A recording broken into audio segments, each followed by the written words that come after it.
اسلامی نظریاتی کونسل ہے اور اس کے ساتھ ایک پارلیمانی جو کمیٹی ہو، تو وہ بیٹھ کر پہلے اچھی طریقے سے اس کو تھریش آؤٹ کریں اور اس کے بعد اس کی قانون سازی ہو۔ تو یہ جو آرٹیکل رکھی ہے اس سے یعنی پارلیمنٹ پابند ہوتی ہے کہ وہ اس قسم کا کوئی قانون پاس نہیں کر سکتی ٹھیک ہے، جو کہ اسلام کے خلاف ہو، جو کہ حضور پاک صلی اللہ علیہ وسلم کے جو دین اسلام ہے یا ان کے حکم کے خدا نخواستہ اس کے خلاف ہو۔ اللہ اور اللہ کے رسول کے حکم کے مطابق کی قانون سازی ہو سکتی ہے۔ اچھا جی، نعیمہ کشور صاحبہ، آپ پہلے صوبائی اسمبلی کی ممبر رہیں، آپ قومی اسمبلی کی ممبر ہیں، آپ یہ بتائیں کہ جو قانون سازی ہو رہی ہے آج کل پارلیمنٹ میں، کیا قرآن اور سنت کے عین مطابق ہے؟ بسم اللہ الرحمن الرحیم۔ بہت شکریہ امیر صاحب۔ میرے خیال میں اس وقت ہمیں ضرورت ہے کہ اس پہ عمل درآمد ہو، سنت پہ، حضور صلی اللہ علیہ وسلم کے دیے ہوئے تعلیمات پہ۔ اگر قانون سازی جس طرح آپ نے 227 کا حوالہ دیا آرٹیکل کا، اس میں یہی لکھا ہے کہ اسلامی نظریاتی کونسل جو قوانین ہے وہ اسلام کے مطابق بنانے کے لیے میرے خیال میں 10 سال کا عرصہ دیا گیا تھا کہ بنائیں گے۔ امیر صاحب مجھے بتایا جائے کہ ابھی تک اس کی کتنی سفارشات ٹیبل ہوئی؟ اس پہ قانون سازی تو دور کی بات ہے، اس پہ ڈیبیٹ بھی نہیں ہوئی، بس سفارشات آتے ہیں، ٹیبل ہوتے ہیں، اور مجھے نہیں لگتا کہ اس میں سے 5% لوگ بھی اس کو پڑھتے ہیں۔ میرے خیال میں اس وقت بہت ضرورت ہے کہ جتنی بھی اسلامی نظریاتی کونسل کی سفارشات آئی ہے اس پہ باقاعدہ ڈسکشن ہو اور اس پہ قانون سازی ہو، تب ہم جو اپنا حلف لیتے ہیں کہ ہم اسلامی تعلیمات کے مطابق اس ملک کو چلائیں گے، اللہ تعالیٰ کے قوانین، حضور صلی اللہ علیہ وسلم کے قوانین کے مطابق، اور تب ہم اپنا وہ حق ادا کریں گے۔ اسی لیے ہم نے جب 26 امینڈمنٹ ہو رہی تھی تو ہم نے اس میں بھی اس کو ڈالا کہ اسلامی نظریاتی کونسل کی جب سفارشات آئے تو کم از کم اس کو ڈسکشن ہو۔ ابھی بھی پچھلے سال بھی اسلامی نظریاتی کونسل کی سفارشات آئی ہے، اس میں بہت ساری، اور 26ویں ترمیم میں یہ بھی شامل کروایا گیا تھا کہ جو شریعت کورٹ کا جو فیصلہ ہے ربا کے شریعت کورٹ کا تھا کہ اس کے سود کے خلاف جو تھا کہ سود کا خاتمہ ہوگا، ان کا فیصلہ آیا ہے، امپلیمنٹ ابھی تک نہیں ہوا۔ ہم نے ایک ٹائم فریم دیا ہے 26ویں ترمیم میں کہ 31 دسمبر 2027 تو ذرا بتایا جائے کتنا اس پہ پیش رفت ہوا۔ تو اگر ہم نے حضور صلی اللہ علیہ وسلم کی تعلیمات پہ عمل پیرا ہونا ہے تو ہم نے یہ ملک اسلام کے نام پہ وہ کیا تھا، قائم کیا تھا۔ لیکن اب جو قانون سازی ہو رہی ہے، چونکہ میں پچھلا ٹینور بھی اس سے پہلے ایز اے MNA رہ چکی تھی، پورے 5 سال ہم نے صرف یہ چیزیں روکتے رہے کہ اسلام کے خلاف نہ ہو، اور مجھے لگ رہا ہے کہ اسلامی ملک بنانے کی نہیں بلکہ جو اسلامی قوانین نافذ ہے اس کی کو بھی آہستہ آہستہ ختم کرنے کی کوشش ہو رہی ہے، بہت ساری ہو رہی ہے۔ جس طرح آپ کو میں مثال دوں، جو ہمارا ہے اس پہ بچوں کی شادی پہ آیا تھا، جو ختم نبوت پہ آیا تھا، اسی طرح بہت سارے قوانین آئے جو یہ ہے، لیکن یہ روک لیے گئے نا۔ ہم نے حضور صلی اللہ علیہ وسلم کے امہات اصحاب کے لیے ان کی جو توہین کرے اس کی سزائیں بڑھائی ہے۔ وہ قانون قومی اسمبلی سے بھی پاس ہوا ہے، سینٹ سے بھی پاس ہوا ہے۔ اب کدھر ہے؟ صدر نے اس کو سائن نہیں کیا، حالانکہ جب 15 دن وہ سائن نہ کرے تو آٹومیٹکلی قانون بن جاتا ہے۔ پچھلے ٹینور میں یہ ہوا تھا جب علوی صاحب صدر تھے۔ اب اس قانون کا اتا پتہ نہیں ہے کہ وہ قانون کدھر ہے۔ اسی طرح 26ویں ترمیم میں ہمارے ساتھ وعدہ کیا، بلکہ ایڈ کیا مدارس کی رجسٹریشن کا، ابھی تک وہ نہیں ہوئی۔ تو یہ چیزیں ہیں کہ ہمیں اسلامی تعلیمات کو نافذ کرنے کے لیے عملی اقدامات کرنی ہوگی، قانون سازی کرنی ہوگی، تب ہم کہیں گے کہ ہم سیرت پہ عمل کر رہے ہیں یا سنت پہ عمل کر رہے ہیں۔ جی صاحبزادہ عدنان قادری صاحب، اب آپ جب بنے ممبر اسمبلی کے تو آپ نے ایک حلف بھی اٹھایا تھا، اور وہ سارے حلف اٹھاتے ہیں، تو اس حلف کو بھی اگر ہم سامنے رکھیں تو سوال میرا یہ ہے کہ جو ہمارے ارکان پارلیمنٹ ہیں، خواہ قومی اسمبلی کے ممبر ہیں، سینٹ کے ممبر ہیں، صوبائی اسمبلیوں کے ممبر ہیں، وہ اپنے حلف کی کتنی پاسداری کرتے ہیں؟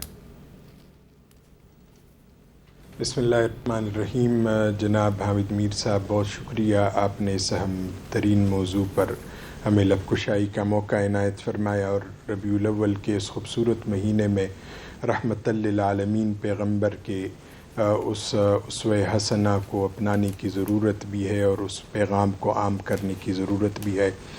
جو آپ نے فرمایا حلف نامے کے حوالے سے، یقیناً میں جب وہ حلف نامہ ہم پڑھتے ہیں ایز اے صوبائی اسمبلی ممبر اور پھر وزیر کے طور پر وہ حلف اٹھاتے ہیں، اس میں جو قسم اور جو حلف دیا جاتا ہے وہ انتہائی مشکل ہے عمل کے حوالے سے، لیکن کوشش کرنی چاہیے ہمیں بھی ایز اے پارلیمنٹیرین اور ہر مسلمان کو کہ حضور پاک صلی اللہ علیہ وسلم کے اسوہ حسنہ کو، ان کے رحمت للعالمینی کے وہ آفاقی پیغام کو اپنی زندگیوں میں، اپنی ذات میں، اپنے معاملات میں اس کو سامنے رکھے اور اس کی پاسداری کرے۔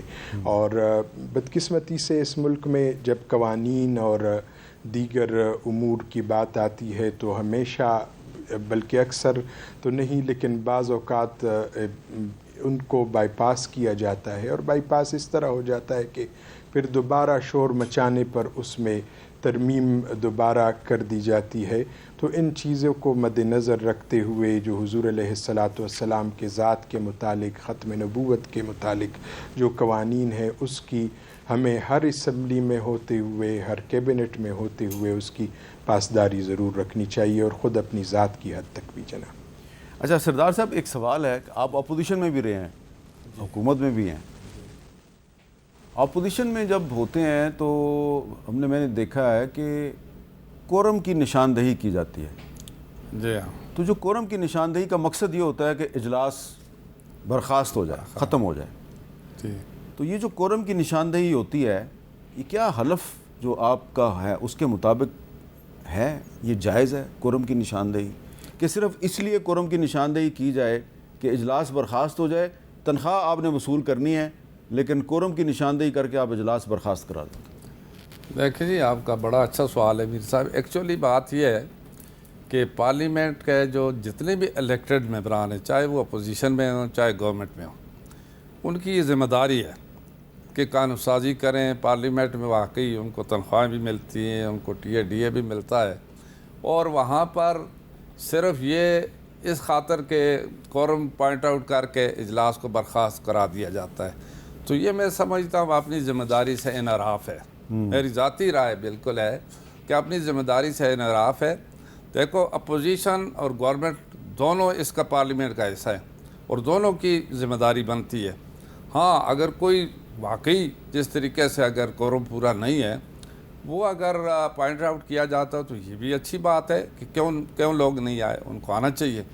لیکن اگر کورم بھی پورا ہو، صرف پوائنٹ آؤٹ کر کے اپوزیشن چلی جائے اور مطلب کورم کی وجہ سے اجلاس ختم کرا دیا جائے، تو میں سمجھتا ہوں کہ یہ زیادتی ہے اور یہ نہیں ہونا چاہیے۔ اچھا نعیمہ کشور صاحبہ، میں ذرا یہی سوال آپ سے ذرا مختلف انداز میں کرتا ہوں۔ آپ جس پارلیمنٹ میں داخل ہوتی ہیں، جس کی آپ ممبر ہیں، اس کی پیشانی پہ کلمہ طیبہ لکھا ہوا ہے، لا الہ الا اللہ محمد رسول اللہ۔ اندر جس ایوان کے نیچے آپ بیٹھتی ہیں کرسی پہ، اس کے اوپر چھت پہ آیات بھی لکھی ہوئی ہیں، اللہ تعالیٰ کے نام بھی لکھے ہوئے ہیں۔ تو ہم تو پریس گیلری میں بیٹھے ہوتے ہیں، تو سم ٹائمز میں تو پریس گیلری میں بیٹھ کے بڑا خوفزدہ ہو جاتا ہوں کہ یہ نیچے جو کچھ ہو رہا ہے، دشنام ترازی، الزام بازی، گالی گلوچ بھی ہوتی ہے۔ تو آپ کو کبھی کبھی ڈر نہیں لگتا کہ اوپر بھی اللہ کا نام ہے، باہر بھی کلمہ طیبہ لکھا ہوا ہے، اندر جس قسم کا ماحول ہوتا ہے، بطور ممبر آپ کا دل گھبراتا نہیں ہے؟ دیکھیے امیر صاحب، یہ لکھا اس لیے گیا ہے، یہ جو اقدامات ہے یہ ہمارے بڑوں نے کیوں کیا؟ یہ 73 کے جو آئین ہے، قرآن کے بعد یہ ایک متفقہ آئین ہے پاکستان میں۔ اس میں یہ شکیں کیوں ڈالی گئی؟ اس لیے کہ ہم ایک مسلمان ملک ہے اور یہاں پہ اسلامی قانون سازی ہوگی، اور یہ جو پارلیمنٹ کے ماتھے پہ لا الہ الا اللہ لکھا ہے، اس کا مطلب یہ کہ جب ہم قدم رکھتے ہیں تو ہمیں یہ سوچ کر اور یہ سمجھ کر جانا ہے کہ ہم نے ایک اسلامی ملک کے لیے ایک اسلامی قانون سازی کرنی ہے۔ لیکن جس طرح آپ نے کورم کا کہا، کورم بھی میں اس کو اس انداز سے غلط نہیں سمجھ رہی، یہ حکومت کو احساس دلانا ہوتا ہے کہ آپ اپنی ذمہ داری پوری کریں، ممبران کو حاضر کریں اور منسٹر کو بھی حاضر کرے۔ لیکن یہ پہلے، اگر آپ بھی بڑے عرصے سے اس پارلیمنٹ سے وابستہ ہے، ہم بھی ہے، یہ پہلے کبھی کبھی ہوتا تھا، اب عادت بن چکی ہے۔ اب لوگ عادتاً اور بس ایک شغل لگایا ہوا ہے اور کورم پوائنٹ آؤٹ ہوتے ہیں۔ تو ضروری نہیں، اگر آپ دیکھیں تو باہر کے پارلیمنٹوں میں بھی کورم کا وہ ہوتا ہے، ہمارے بھی ہوتا ہے، لیکن ایک تو